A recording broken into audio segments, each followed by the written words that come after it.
Le 5 juillet dernier, le retour de l'Hermione à Rochefort de son périple normand marque l'entrée touristique du site de l'Arsenal dans une nouvelle dynamique. L'Arsenal des Mers est en effet inauguré le 6 juillet avec l'ensemble des acteurs du projet. Les collectivités locales, le musée de la Marine, l'Hermione, la Chroma et bien sûr la Corderie Royale. On déclare officiellement ouvert l'Arsenal des Mers. Voilà. C'est une grande belle journée. Journée très symbolique. Une journée qui couronne des années d'efforts. En marge de cet événement, Éric Orsena avait répondu présent à l'invitation de la ville de Rochefort qui décide d'associer le nom du célèbre écrivain à celui de la médiathèque. C'est le même. Non seulement il a été le président du CIM, de la Corderie Royale, mais en même temps il porte toutes ses valeurs littéraires et maritimes. C'est aussi bien un homme de la mer qu'un homme du livre et de l'écrit. Je vous en prie, entrez à la maison. Entre ici, Éric Orsena, avec ton incroyable cortège d'ouvrages qu'il m'a plu de citer tout au long de cet hommage.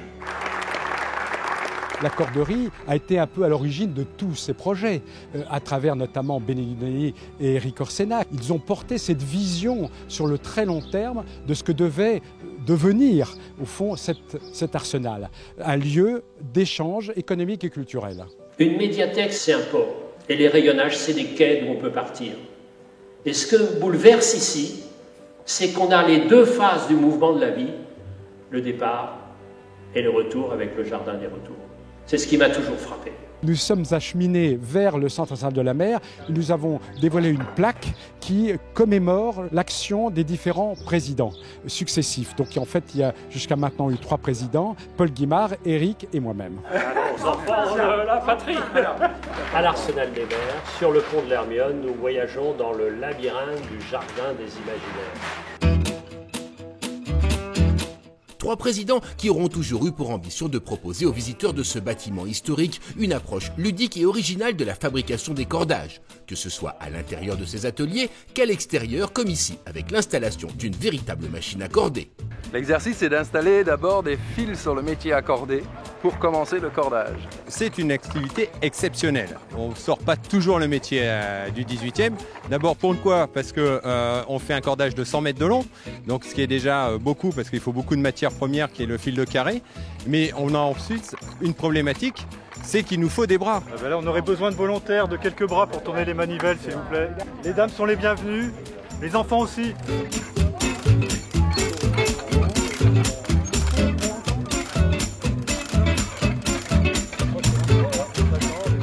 Notre vocation même à la Corderie Royale et aujourd'hui dans l'Arsenal des Mers, c'est de montrer et de faire comprendre aux visiteurs l'activité qu'il pouvait y avoir dans cet arsenal. Il ne faut pas oublier qu'on est au cœur d'une usine à construire des bateaux et où le travail est partout.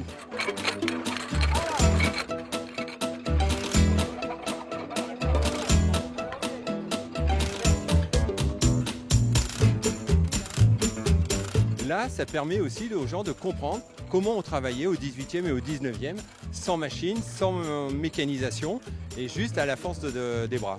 Plus largement, on s'ouvre à ce concept d'Arsenal des Mers qui unit le musée de la Marine, l'Hermione, le CIM, la Chroma, et pour une vision sur le très long terme. Donc c'est vraiment un temps historique, oui.